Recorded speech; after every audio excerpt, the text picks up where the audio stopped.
Okay, hi guys, and welcome to the show. Today I'm going to be sharing my top 10 things to avoid when it comes to buying used, pre-owned, and most importantly, vintage watches. Now, of course, before I get into this, I'll do a quick wristwatch check, and please don't tell the wife, but I am wearing her Cartier tank. Quite incredible to think that last year, 2017, was the 100th anniversary of this incredible piece. Now, this is a quartz, although it does have a beautiful, luxurious quality to it. I have reviewed it. Cracking watch, and actually, this is a good example of a bit of a bargain you can find on the used market. Although very risky indeed if you're not sure what to look for. She likes the XL version, which is great because I get to wear it. I don't typically like square watches, but I have to say, the Cartier tank is, without a shadow of doubt, one of the classiest watches to ever exist, which is ironic considering its military-inspired roots, being inspired by a tank design nonetheless. But yeah, it's absolute pure class, and yeah, might as well have a little bit of fun while the wife is away, right? But guys, before I get into this, there is, well, one way to avoid all of this risk, and that is to go with a reputable, trusted expert in the first place that does all the hunting around, that knows what to look for, has the expertise, has the knowledge, and does all of that for you. Now, of course, it's going to cost a little bit more. If you're brave enough to hunt on eBay, at Chrono24, the forums, you can find absolute bargains and save a lot of money. But the risk is obviously greatly increased. Now, if you want a list of reputable sellers that I personally buy from, this is my own personal list, and it's taken about 10 years, not 10 years, it feels like 10 years, it's taken about 2 years to come together with this list of sellers, but those are my sources, and I trust them completely. So that removes all the 10 things to avoid. However, if you are feeling a little lucky, if you do want to learn and go hunting for watches, because it can be extremely fun, extremely rewarding, especially when you find that piece. I've got a few examples to talk about today here, which are all bargains. Well, not bargains. Actually, yeah, pretty much all bargains that I found online. But guys, this has come at a lot of trial and error. So hopefully these 10 things to avoid will help you in your quest. Number 10. Well, it's missing information, and missing information can be just as detrimental as misleading information. Especially avoid any listings that have sold as seen. Whenever I see that, it sends alarm bells, basically. Think of a listing as a legal contract. The more things that are listed about the watch, the more empowered you are. You can hold that seller to account. And if the information is not there, do not be afraid to ask questions. So I'll put up some examples. Basic stuff. Is the watch running? If so, is it keeping time? How accurate is the timepiece? If it has complications, do all the complications work? How accurate are those? Where did you find the watch? How long have you had the watch? Why are you selling it? Look at their feedback. If you're in a forum, have a look at their posts, kind of gauge what kind of person they are. Also, when they do respond to questions and emails, look at how they reply. Are they cordial? Are they rude? Usually you can tell a lot by how a person responds. Are they courteous? Are they respectful? If they don't bother replying, if they're rude, if they kind of avoid questions, or they don't seem to know what they're talking about, avoid. That's a big alarm bells, right? If the pictures on the listings are not good enough, don't be afraid to ask for more, especially profile views. Look for pictures of the movement, the case back, close-ups, make sure everything's in focus.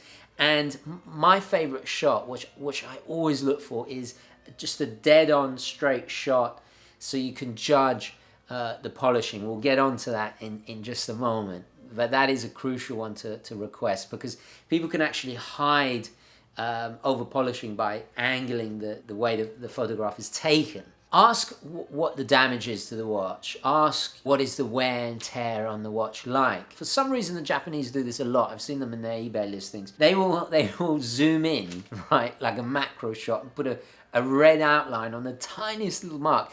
I actually really appreciate that, and to me, I prefer that kind of honesty. It just speaks volumes about the attentive nature of the seller. A really good question is to ask, is the watch entirely original? Have any of the parts been replaced? When was it last serviced? Do you have receipts? What kind of documentation come with the watch? Manuals, boxes, that kind of stuff. If the watch has luminescence, ask, does it retain any charge? Now we'll get on to lume a little bit later on, because that is quite a crucial thing. And if they haven't stated dimensions, please do ask. The diameter excluding and including the crown. I've seen listings try and get rid of smaller watches by giving you the measurement with the crown, so it'll be like, I don't know, 36 millimeter, but then it turns out to actually be a 33 millimeter, you know, stuff like that. I know it sounds obvious, but guys, request away. Get as much information about the watch before entering into any kind of, you know, making an offer or that kind of thing. Number 9, the postage scam. So this is quite simple. What they will do is they'll put a really low price to gain your interest. And this specifically is done on eBay, especially. So they'll put a low price to get your interest, and you'll think, oh, Amiga Seamaster, $600. You'll go in there and the postage will be astronomically high. They do this for 2 reasons. One, to get around or lower the amount they have to pay to eBay. And secondly, if it's no returns, if there is an issue and you do have to open a case with eBay when you return it, let's say it was 50, 60 bucks, right? You will not get that back. So imagine if they've done that several times, after a while, it accumulates, and it's, you know, it's a nifty little thing that people do. Whenever I see it, avoid, because that also speaks volumes about the seller. Number 8, what I call the hidden costs, things that aren't immediately apparent to the buyer. When I was buying my little AP, I almost bought a perpetual calendar. What put me off was the thought that, well, you know, it's an extremely complicated mechanical piece.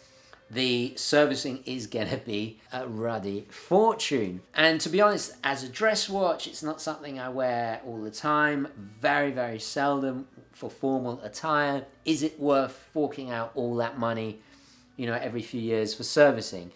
The more complicated a watch, obviously, the more it's going to cost to service. Other hidden costs may be taxes, import taxes.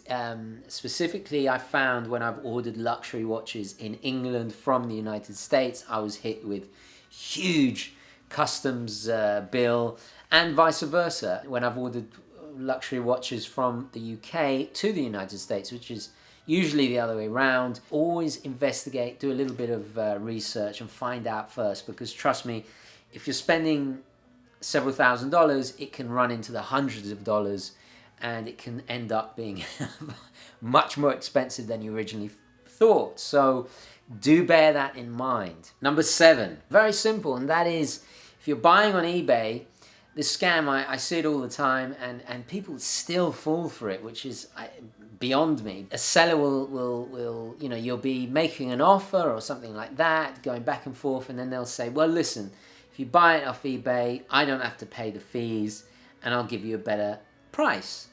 It's the equivalent of, imagine you're in a market, you know, I'm talking metaphorically, you're in a market and you're buying some luxury goods. The seller goes, tell you what, I'll meet you in the back alley, bring the cash, I'll sell it to you half price. Well, what do you think is going to happen? Right? You know, you're beyond the buyer protection of eBay. Especially watch out on forums, you know, because there's no protection whatsoever. eBay does have a bit of a stigma of being a hotbed of fakes and shady dealers, and it is. But at the same time, you do get a protection. That's what you're paying for, and you can still get really excellent reputable dealers on there as well. So if you are buying on a forum, Check out the seller's history, their engagement in the group. However, Facebook forums are especially dangerous because they're not legally obliged to there's no protection for you. So do bear that in mind. Number 6, the refurbished dial. This is basically a more of I don't know, enticing way of putting it, but it's essentially a repainted dial. I generally avoid them, okay? Or actually they use restored dial as well. Now, there's varying degrees of restoration. If you go with a really experienced craftsman that knows what they're doing and it's your timepiece and you want it cleaned up a bit, that's very different to somebody that is deliberately trying to repaint the dial, make it look new in order to jack up the price. A lot of the time it's very sloppy work. Telltale signs are the printing. Is the lettering too thick? Compared to images you find on eBay of the same watch, the loom is usually a telltale sign. If it is tritium loom, which got replaced by superluminova, that ages in a very particular way, and you'll tell because at the bottom where it says Swiss or Swiss made, it'll have little T's by it, right? Little T indicating tritium loom. Now that patina is in a very particular way because of the chemical components in the luminescence. It tends to go to a very particular brown. Now I have I have my little Tudor from 1992. I think Luminova started getting introduced in the late 90s, early 2000s. Guys, do tell me when the precise date was. I wonder which was the first watch to actually have Super Luminova. I'd love to know that. If you guys know, do share down below. This still actually looks very crisp and white. So I was a little bit hesitant. But this is one of the last generations of Submariners with the tritium loom. And you can see it, the edges, it's very crisp, it's unmistakably all original.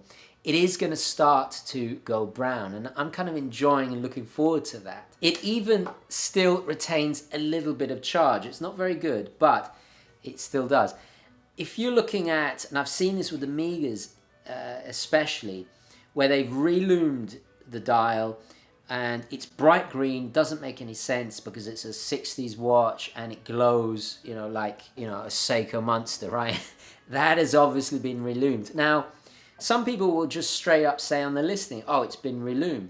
If you're happy with that, fine. But bear in mind, collectors, enthusiasts, connoisseurs, they will not touch it with a barge pole. It will be less desirable when coming to resell it. The dial really is the most valuable part of the watch. It contributes to the general value more than any other component or any other element of the watch. Look at the quality of the printing. Do the numbers and tracks on the dial look crude? Do they lack uniformity? Do they bleed out into the other parts of the dial? If it's a chronograph especially, look at the scales, Does everything look even? Is anything crooked? Pay attention to the fonts, the lettering especially. When you see a book that's been left in the sun or in a window or in like... let's say a thrift store, and it's a used book and it's been in the window forever and ever, it will fade. Dials do the same thing.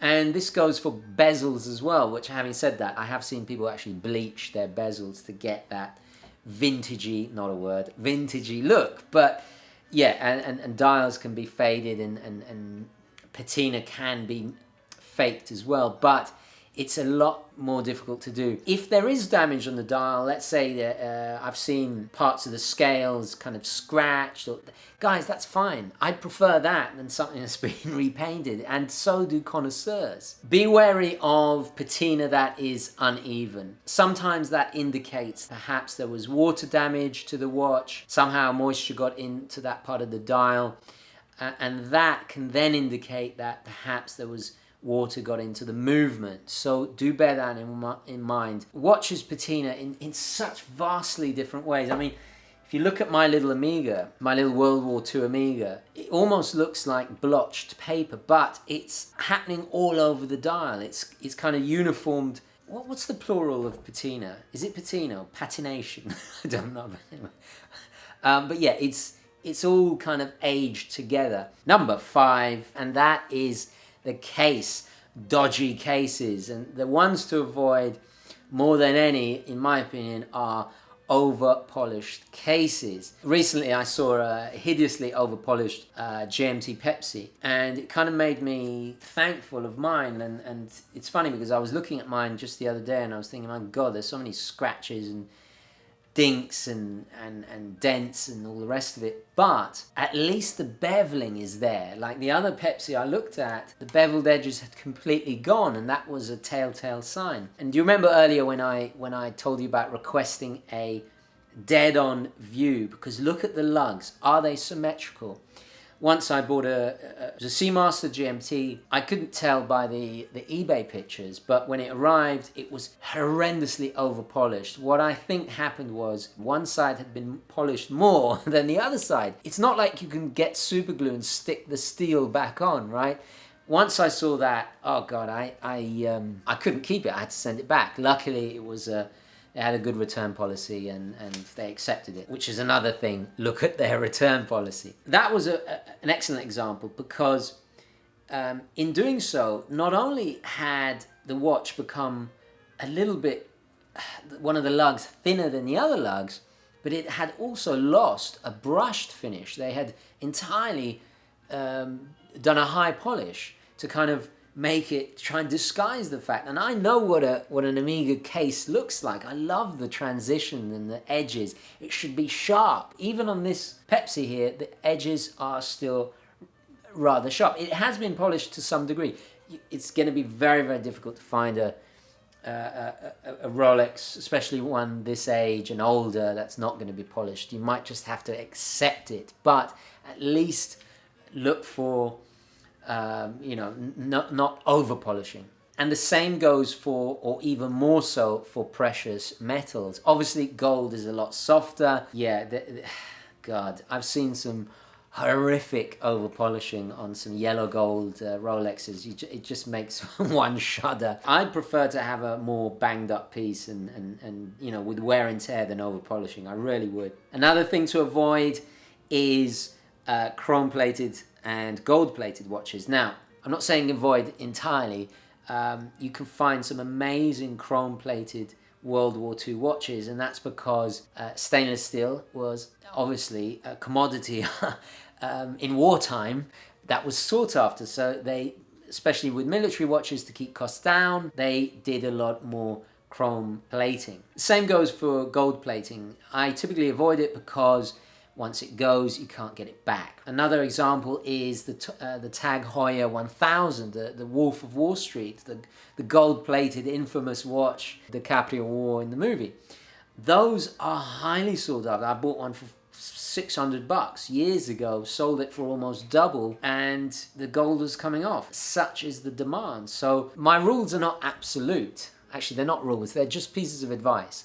But generally, do avoid gold plating and chrome plated. Number 4, bad movements. So if they haven't listed when the watch was serviced, do find out, because they could be selling it, literally on the cusp of when it needs to be serviced. If you're buying a Rolex, for example, a complete overhaul is going to be $1,000 plus, right? So imagine you get an absolute bargain, but you open it up, it's all gunk inside. Still running, it still might even be able to run at the chronometer certified level. That's how solid some Rolex watches are. I've seen that. I've seen Datejusts that on the outside they looked exquisite. On the inside they were absolute, it's a horror story. Be very wary of, and I've discussed this before, chronographs in particular. Have a look back at my chronographs video. I bought this little Britix for $200. It was less than $200. Absolute bargain. Beautiful, beautiful piece. However, it needed the service, and I'm gonna have to fork out $400 plus, especially because some of the parts are no longer produced. Have a look back at that video. But yes, do bear that in mind with vintage watches. It might cost $200, might be an absolute bargain, but in the long run, it will cost probably $600 in total to get it back to fully working condition. You want to get a shot of that movement. If you don't know movements, do your research, compare it to online photos. Be very wary of watches with snapbacks, because snapbacks have lesser water resistance. There's more chance of moisture getting in there. It could look very nice on the outside, and inside it could be an absolute mess. Moisture could have got in there, especially if it's snapped back. So do get a shot of that movement. Compare the numbers on the movement. Make sure you ask if all the parts are original, if it's been serviced, have any of the parts been replaced, how's it running, etc, etc, etc. Number 3, the Franken watch. Now, I talked about this briefly in my 10 watches to avoid, but when it comes to buying vintage and used, it can get a little bit more complicated. Franken watches can be quite sophisticated in the way they are intended to deceive. However, to the unseasoned watch buyer, the ones to avoid are without a doubt the entry level to the Swiss market. So brands like Oris, Fortis and Omega, for some reason those I see the most Franken watches of all. The telltale signs are they've got repainted dials, they have hands from one model that shouldn't be, like I've seen these incredible Franken watches from India in particular that had these very ornate, almost Louis XIV style hands on a very modern watch. It just didn't make any sense. When they come to repainting the dials, they're very bright. I mean, a 60s watch is not going to have a bright fluorescent pink dial. Okay, yeah, some might have a like a salmon pink, but it will be faded. Okay, there's no way it can be that bright. It's too good to be true. And the prices will reflect that as well. With Franken watches, God knows what's inside. I dread to think. Also be wary of World War II watches. For some reason, well, I think it's because of the historicity and the kind of allure of wanting to own a World War II watch. They will straight up just put markings like military markings on the actual dial. And it's just, it has no historical provenance to it whatsoever. Some of them are actually from the 30s and 40s, but military markings have just been added to boost their value. Franken watches can come in all shapes and all forms, from converted pocket watches. It may be cheap, but you can't resell them because then, you're breaking the law. They have no value. It's a big problem on eBay, but once you know what to look for, you can spot them a mile away. Franken watches can get very crafty and very subtle and sophisticated indeed. I saw the other day somebody shared a picture, a Tudor Ranger, 1967 Tudor Ranger. Beautiful thing. It caught my eye because it was beautiful. Somebody then shared it actually on the Facebook. But it had the snowflake hands. And to my knowledge, I could be wrong, but I've never seen a 1967 Tudor Ranger with snowflake hands.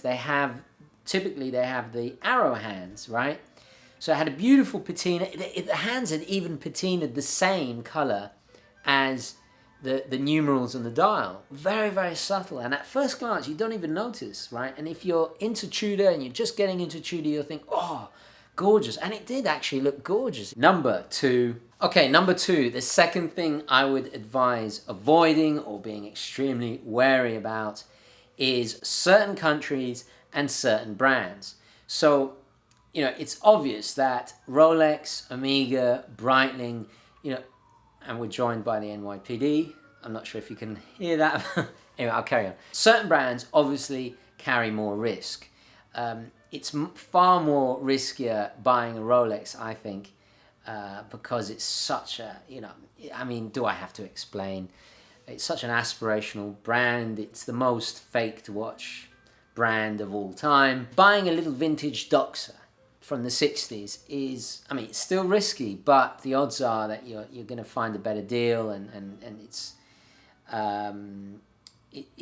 certain brands just have more risk. That is the truth of the matter. So it's your first time buying. Don't, jump in with $5,000 on on eBay. Start small, start with maybe a Seamaster. And the other thing is countries to avoid. Now, guys, in my 10 watches to avoid video, I named a few countries, and people were like, well, what's wrong with India? What's wrong with the Ukraine, etc., etc.? There's nothing wrong with those countries. What I'm talking about is, unfortunately, there are trends. This is a fact on eBay that a lot of the counterfeit Franken watches come from places like Vietnam, Uruguay, Argentina, India, Ukraine, so on. Okay, those have are kind of hotbeds of fake watches and frank watches. That, unfortunately, that is the truth. There's nothing wrong with those countries. Be very wary about buying. Having said that, Argentina has some amazing deals. But if you're a first-time buyer, be wary. It also has some incredibly sophisticated fakes. And number one, this without a doubt is probably the biggest thing to avoid. Not a scam, but in a way, you're scamming yourself if you don't do this. And that is research, doing your homework, educating yourself, doing background checks on the sellers, on the watch. Personally, I love it. It's part of the thrill of the chase, of the hunt. It's a great way to learn. That's why I keep buying watches again and again, because it's the best way to learn is experience, right? Trial and error. Educating yourself. Exposing yourself to as many sources of information, forums, magazines, books, online videos like the Urban Gentry, especially the Urban Gentry, but yes, online videos. Actually, a great one is your fellow enthusiasts, engaging with the community. If you're not sure about something, post it on the UGWC, on the Facebook group. Ask your fellow watch enthusiasts. We have hundreds and hundreds of experts in every field, sharing the accumulated knowledge that we have as a community is incredibly powerful. If you just go into it blind, especially avoid impulse buying. You know, that seems to, I know you think, oh, it's a bargain.